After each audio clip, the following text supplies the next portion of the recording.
राम राम। नमस्कार साथियों, स्वागत है आपका आपके अपने स्टडी प्लेटफॉर्म पढ़ाई.com पर।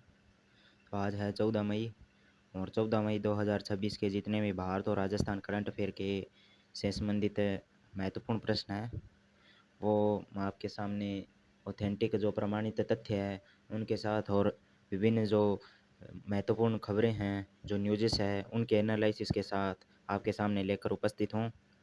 तो जितने भी मेरे भाई बहन साथी देख रहे हैं तो एक बार वीडियो को पूरा देखें और हमारा चैनल सब्सक्राइब कर लें ताकि रोज़ाना आपको ये करंट अफेयर अपडेट मिलता रहे।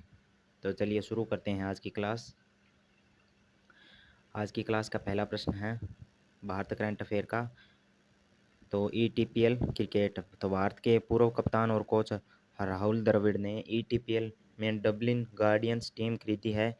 ETPL का पहला सीजन है जो अगस्त 2026 में शुरू होगा। टीम का नाम डबलिन गार्डियंस, संभावित कप्तान है रविचंद्रन अश्विन। तो ये जो यूरोप साइड है वहाँ एक नई प्रीमियर T20 लीग शुरू हुई है जिसमें हमारे जो भारतीय टीम के पूर्व क्रिकेट कप्तान राहुल द्रविड़ रहे हैं, उन्होंने ये टीम खरीदी है। अगला है भारत समुद्री बीमा पूल यानी BMIP। तो 13 मई 2026 को भारत सरकार ने भारत समुद्री बीमा पूल यानी BMIP शुरू किया। BMIP का उद्देश्य है उच्च जोखिम वाले समुद्री क्षेत्रों में भारतीय जहाज़ों को युद्ध जोखिम बीमा कवर देना है। यानी जहाज़ों के लिए युद्ध बीमा कवर जो योजना है वो शुरू की गई है। यह योजना विशेष रूप से पश्चिमी एशिया संकट के बीच शुरू की गई। BMIP का कुल फंड है जो 1.5 बिलियन अमेरिकी डॉलर है और इसमें लगभग 1.4 बिलियन डॉलर यानी 12,980 करोड़ रुपए की सरकारी गारंटी भी शामिल की गई है। अगले प्रश्न पर बात करें तो CII बिजनेस समिट 2026, भारतीय उद्योग परिसंघ CII का वार्षिक बिजनेस समिट 2026, स्थान है नई दिल्ली और तिथि है 11 मई 2026। विषय यानी थीम क्या रहेगी इसकी? भारत के लिए विजन @ भविष्य की वैश्विक अर्थव्यवस्था, उद्योग और समाज। अगला प्रश्न है लो एमिशन जोन पुणे, महाराष्ट्र के पुणे में भारत का पहला लो एमिशन जोन लागू किया जा रहा है जिसका उद्देश्य है वाहनों से होने वाले वायु प्रदूषण को कम करना। तो महाराष्ट्र का जो पुणे शहर है बहुत बड़ा शहर है, तो इसमें कॉमन सी बात होगी भी बहुत साधन वाहन है जो चल रहे हैं जिनके कारण प्रदूषण फैल रहा है। तो उस प्रदूषण को कम करने के लिए भारत का पहला लो एमिशन जोन है जो लागू किया जा रहा है महाराष्ट्र के पुणे में। यह पहल पुणे नगर निगम और ITDP इंडिया के सहयोग से शिवाजी नगर जैसे केंद्रीय क्षेत्रों में BS3 और पुराने वाहनों को प्रतिबंधित और नियंत्रित करने पर लागू की जाएगी। यानी जो BS3 मानक के इंजन हैं उन जिन वाहनों में ये इंजन BS3 का प्रयोग है उनको अब प्रतिबंधित किया जा रहा है। न्यायिक अवसंरचना समिति मुख्य न्यायाधीश सूर्यकांत ने भारत भर में अदालती अवसंरचना के आधुनिकीकरण के लिए एक उच्च शक्तिशाली न्यायिक अवसंरचना सलाहकार समिति की घोषणा की है। उच्चाधिकार समिति का गठन किया गया है। अगले प्रश्न पर बात करें तो समिति न्यायालयों के बुनियादी ढांचों को उन्नत करने के लिए राष्ट्रीय रोड मैप तैयार करेगी। वरिष्ठ न्यायाधीशों के नेतृत्व में न्यायमूर्ति अरविंद कुमार की अध्यक्षता में गठित इस समिति में न्यायमूर्ति देवांशु बसाक, न्यायमूर्ति अश्विनी कुमार मिश्रा और न्यायमूर्ति सोमशेखर सुंद्रेन शामिल है।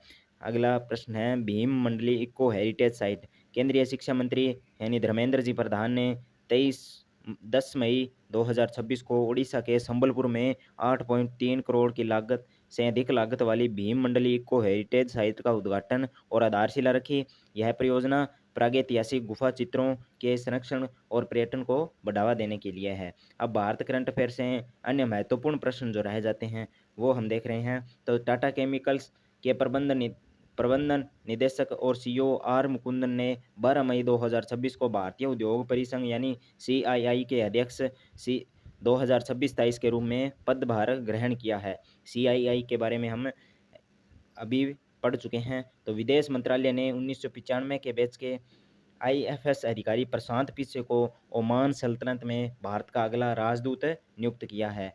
अगला प्रश्न है, केविन वार्श को अमेरिकी सीनेट 5145 मतों से federal reserve board of governance में 14 साल के कार्यकाल के लिए नियुक्ति करने की पुष्टि कर दी है। केरल भारत का पहला पूरी तरह से डिजिटल बैंकिंग अपनाने वाला राज्य बन चुका है, केरल। आगे प्रश्न है, भारतीय उद्योग परिसंघ CII का अध्यक्ष आर मुकुंदन, ये भी हम पढ़ चुके हैं अभी। तो मेरी सखी योजना किस राज्य में शुरू की गई है? पंजाब में। यह योजना आर्थिक रूप से कमजोर परिवारों को सहायता के लिए पंजाब सरकार द्वारा शुरू की गई है। अगला प्रश्न है, 13 मई 2026 को फखरुद्दीन अली अहमद की कौन सी जयंती मनाई गई? तो 121वीं। भारत के 5वें राष्ट्रपति फखरुद्दीन अली अहमद की 121वीं जयंती मनाई गई। प्रशांत पिस्से को किस देश में भारत का राजदूत नियुक्त किया गया है? तो ओमान में प्रशांत पिस्से को राजदूत भारत का नियुक्त किया गया। भारत के पहले PM मित्र पार्क का उद्घाटन वारंगल में किया जाएगा। तो कहाँ है यह वारंगल? तेलंगाना में यह वारंगल स्थित है। योवेरी मुसेवेनी लगातार 7वीं बार किस देश के राष्ट्रपति बने? तो युगांडा के राष्ट्रपति बने हैं। योवेरी मुसेवेनी लगातार 7वीं बार युगांडा के राष्ट्रपति बने हैं। अगला प्रश्न है, रश्मि नामक विशेष बल का गठन किस राज्य ने किया? तो रश्मि नामक विशेष बल है, उसका गठन किया गया है तमिलनाडु द्वारा। महिलाओं की सुरक्षा के लिए तमिलनाडु सरकार ने रश्मि विशेष बल का गठन किया। किमरली प्रोसेस इंटरनेशनल मीटिंग 2026 का जो आयोजन है वो हुआ मुंबई में। और द बॉय एंड द बिजारे नामक पुस्तक किसने लिखी? कुमार मेहता द्वारा यह पुस्तक लिखी गई। स्वपन साधन बोस का संबंध किस खेल से है? तो फुटबॉल के जो मुख्य खिलाड़ी थे कौन? स्वपन साधन बोस। अब आगे बात करें तो राजस्थान करंट अफेयर जो सूजस जो ई पत्रिका DIPR द्वारा जारी की जाती है उससे लिया गया है। तो 13 मई 2026 को त्रिपक्षीय बैठक के प्रमुख परिणाम क्या रहे, इन परिणामों के बारे में चर्चा करें तो नई दिल्ली में CM भजनलाल शर्मा, केंद्रीय जल शक्ति मंत्री CR पाटिल और हरियाणा CM नायब सैनी के बीच बैठक हुई। यमुना जल समझौता 1994 के समझौते के समयबद्ध क्रियान्वयन की सहमति। शेखावटी के 13 जिलों को पेयजल सिंचाई सुविधा। राजस्थान को 1119 क्यूसेक पानी का हिस्सा देने का जो MOU पास हुआ है। RRTS corridor Delhi Alwar Jaipur regional rapid transit system पर हरियाणा की सहमति। 164 किलोमीटर लंबा और 160 किलोमीटर घंटा रफ्तार वाला RRTS कॉरिडोर बनने जा रहा है। प्रशासनिक निर्देश, CM ने काफिलों में गाड़ियों की संख्या कम करने व पेट्रोल डीजल बचत के लिए कार्यक्रमों में कटौती करने की अपील की है। अगला प्रश्न है, एक जिला एक उत्पाद नीति 2024 के प्रमुख प्रावधान व योजनाएं। अगर बात करें एक जिला एक उत्पाद नीति 2024, यह नीति सभी 41 जिलों में लागू है। उद्देश्य स्थानीय उत्पादों को बाजार व रोजगार देना। इस पर विस्तृत चर्चा करें तो अनुदान, तो मौजूदा सूक्ष्म लघु उद्योगों में मशीनरी पर 20 लाख रुपए तक, नए उद्यमियों को 10 लाख तक की मार्जिन मनी 3 साल तक ब्याज सब्सिडी भी सरकार द्वारा दी जा रही है। स्वीकृत परियोजनाएं 2025-26 8 जिलों में 6.7 करोड़ की परियोजनाएं स्वीकृत है। और डूंगरपुर और कुशलगढ़ में बात करें तो 5.5 करोड़ से ग्रीन मार्बल प्रोसेसिंग के लिए सोलानीज मशीन टेक्नोलॉजी सेंटर की स्थापना। जनजातीय युवाओं को CNC मशीन ट्रेनिंग जो दी जानी है। फलोदी में 2.35 करोड़ से टसर रेशम के लिए कोकून फैसिलिटेशन सेंटर 50 महिला SHG को जोड़ा जाएगा।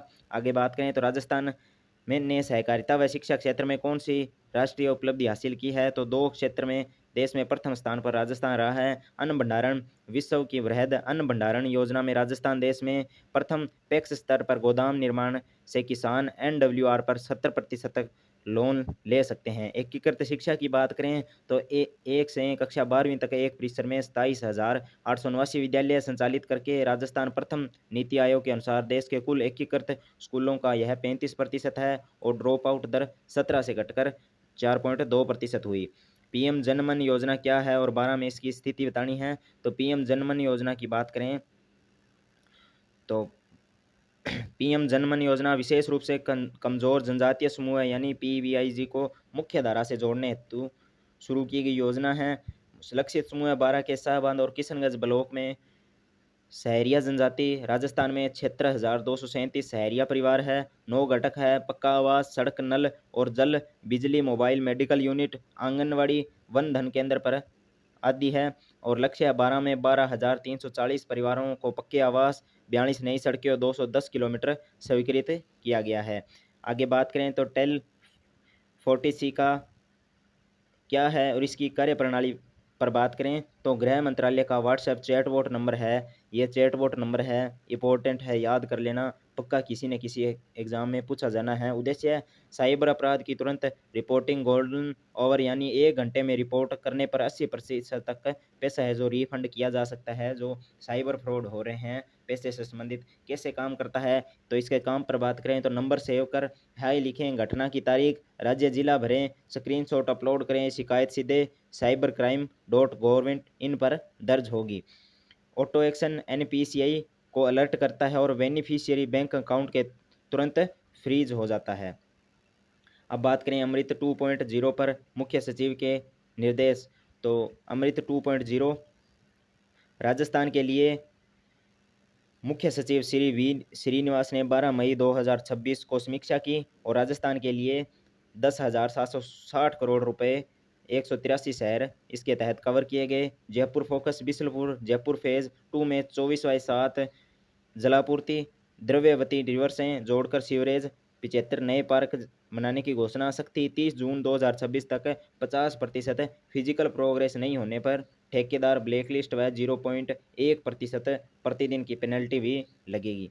आगे बात करें ग्राम रथ अभियान और आयोजित ग्राम कार्यक्रम का क्या उद्देश्य है तो राज्य सरकार की योजनाओं को गांव-गांव पहुंचाने की पहल की जा रही है। ग्राम रथ, हर रथ में जीपीएस टैब, बायोमेट्रिक योजनाओं को के पात्र लाभार्थियों का मौके पर पंजीकरण। फलोदी में एक दिन में 1240 परिवेदनों में से 822 मौके पर ही निस्तारित हो चुकी है। आयोजित ग्राम 23 से 25 मई 2026 तक सीएम भजनलाल शर्मा फलोदी के बापिणी में रात्रि चौपाल करेंगे। सभी मंत्री एक एक जिला मुख्यालय पर रहेंगे। आगे बात करें मोबाइल वेटनरी यूनिट में केंद्र राज्य का शेयर कितना है तो 60% केंद्र का है और 40% राज्य सरकार का है। तो यह केंद्रीय प्रायोजित योजना है। यूनिट की लागत 18 लाख, इनमें से MBBS doctor, ANM, lab technician होते हैं। राजस्थान में 2026 तक 250 एमएमयू का लक्ष्य रखा गया है। और परीक्षा के लिए फोकस पॉइंट की बात करें तो 13 मई 2026 को बैठक, 23 से 25 मई आयोजित ग्राम और 15 मई पुरस्कार अंतिम तिथि। और नई दिल्ली स्थान है, नई दिल्ली, डूंगरपुर, कुशलगढ़, फलोदी, 12 शहर वारंगल, पीएम मित्रा और पुणे लीज। व्यक्ति है चर्चित, उनकी बात करें तो भजनलाल शर्मा, सीआर पाटिल, नायब सिंह सैनी और श्रीनिवास धर्मेंद्र और धर्मेंद्र प्रधान। प्रथम और सर्वाधिक अन्न भंडारण में राजस्थान प्रथम और 27,889 एकीकृत स्कूल सर्वाधिक। केरल में पहला डिजिटल बैंक राज्य केरल है जो बन चुका है। योजना की बात करें आईडीओपी, पीएम जनमन, टेल 14C, अमृत 2.0, मेरी सखी पंजाब राज्य द्वारा योजना शुरू की गई जो अभी हमने पढ़ी है। अब आगे बात करें तो दिल्ली सूजस ई प्रश्नोत्तरी है, उसकी बात करें तो 12 जिले के शाहबाद और किशनगंज ब्लॉक में मुख्य रूप से किस जनजाति के बाहुल्य क्षेत्रों में पीएम जनमन योजना से जोड़ा गया है तो सहरिया बाहुल्य क्षेत्र को। सहकारिता क्षेत्र में विश्व की वृहत अन्न भंडारण योजना के प्रभावी क्रियान्वयन में राजस्थान का देश में प्रथम स्थान रहा। राजस्थान में 1 से 12वीं तक की एकीकृत शिक्षा उपलब्ध कराने वाले कुल कितने विद्यालय वर्तमान में संचालित है जो प्राथमिक, उच्च प्राथमिक, माध्यमिक और उच्च माध्यमिक स्तर की शिक्षा एक ही स्थान पर प्रदान करते हैं? 27,889 विद्यालय संचालित हैं। अगर प्राथमिक की हम बात करें तो इसमें 1 से कक्षा 5 तक आते हैं और उसके बाद आता है उच्च प्राथमिक तो कक्षा 1 से 8 तक। और माध्यमिक और उच्च माध्यमिक की बात करें, माध्यमिक आता है 1 से कक्षा 10 और उच्च माध्यमिक 1 से कक्षा 12 तक, ये श्रेणियां रहती है। अगले बात करें, अगले प्रश्न पर मोबाइल वेटनरी यूनिट योजना के वित्तीय पोषण के संबंध में केंद्र और राज्य सरकार का क्रमशः हिस्सा है। 60% केंद्र और 40% राज्य। पंचगौरव योजना में एक जिला एक खेल के तहत प्रतापगढ़ का खेल है तीरंदाजी। अब आपको बताना है डीग जिले का एक जिला एक योज खेल के तहत कौन सा खेल है जो घोषित किया गया है। अभी डेली न्यूज़ एनालिसिस की बात करें तो राजस्थान के 12 जिले के किशनगंज में ब्लॉक में मुख्य रूप से जो जनजाति बाहुल्य क्षेत्र है, भारत सरकार द्वारा सहरिया जनजाति को विशेष रूप से कमजोर जनजातीय समूह पीवीटीजी के रूप में वर्गीकृत किया गया। पीएम जनमन योजना, इसके बारे में हम चर्चा कर चुके हैं। अन्न भंडारण योजना में राजस्थान प्रथम देश में प्रथम स्थान पर है और 1.25 लाख मीट्रिक टन अतिरिक्त क्षमता विकसित करने का भी लक्ष्य इसी के साथ है। अब आगे बात करें तो गुणवत्ता और सर्वाधिक सड़क निर्माण में राजस्थान देश में दूसरे नंबर पर है। पीएमजीएसवाई के 25 वर्ष पूर्ण होने के उपलक्ष्य में आयोजित रजत जयंती समारोह में प्रदेश को मिला सम्मान। पीएमजीएसवाई की बात करें तो प्रधानमंत्री ग्राम सड़क योजना इसका पूरा नाम है। 25 दिसंबर 2000 को इसकी शुरुआत हुई। 25 दिसंबर 2000 पूर्व प्रधानमंत्री हमारे भारत के अटल बिहारी जी वाजपेयी, उनके जो नाम पर है इस योजना की शुरुआत की गई। यह तारीख ज़रूर याद रखनी है आपको। अगली न्यूज़ की बात करें तो साइबर अपराध पर नियंत्रण के लिए गृह मंत्रालय की नई पहल टेल 14 व्हाट्सएप चैटबॉट लॉन्च किया गया है। अगर किसी के साथ साइबर फ्रॉड पैसे से संबंधित हो जाता है तो इस पर अपनी कंप्लेन है जो आप दर्ज करा सकते हैं। अगर आप 1 घंटे के भीतर अपडेट या इसकी जो रिपोर्ट दर्ज कराते हैं तो आपका 80% जो राशि है जो आपके साथ धोखाधड़ी के दौरान हैकर्स द्वारा उनके खाते में डलवाई गई है उसका रिकवर हो सकता है। तो ये थी आज की हमारी क्लास। तो सभी साथी एक बार अगर आपने क्लास को पूरा देख लिया है तो कमेंट के द्वारा ज़रूर बताएं आपको कैसी लगी हमारी क्लास और हमारा कंटेंट। धन्यवाद। जय हिंद, जय भारत, जय राजस्थान।